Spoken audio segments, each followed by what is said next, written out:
थांबा, 5 पोरी जेव घाला माय, मी या मताचा आहे. माणसानं अन्नदान केलं पाहिजे. आता तुम्ही 5 पोरी आखाडीच्या दिवशी जेव घाला, मी नाही म्हणत नाही. चला रे, 5 पोरी जेव घाला. मांडीकर साहेब तुम्ही अभ्यासानं हां जेव घाला म्हणालो मी. अन्नदान करायला शिका. आपण किती आता इथं पंक्तीच्या पंक्ती बसवल्या. अन्नदान केलं पाहिजे. माणसाची श्रद्धा असली पाहिजे, पण माणसाची श्रद्धा असावी कुठं? ती श्रद्धा असली पाहिजे डोळस, आणि तीही तथागत भगवान बुद्धाच्या चरणाशी.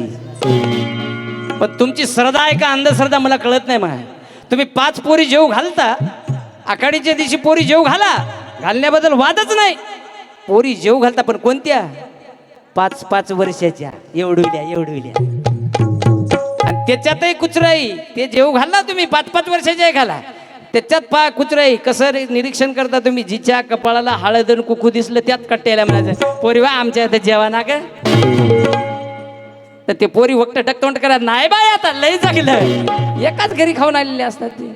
माय तुला 5 सवासनीत जेव घालायच्या ना, मायच्या ना असे 5च जेव घाली या बाईसारख्या, या मायसारख्या माया.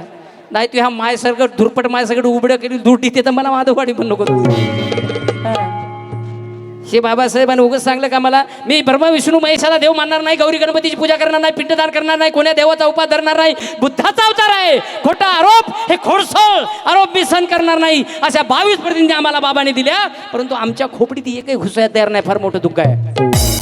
70 वर्ष वाढलेत, 65 वर्ष झाले बाबांनी आम्हाला बुद्ध करून. हाय आणि कोण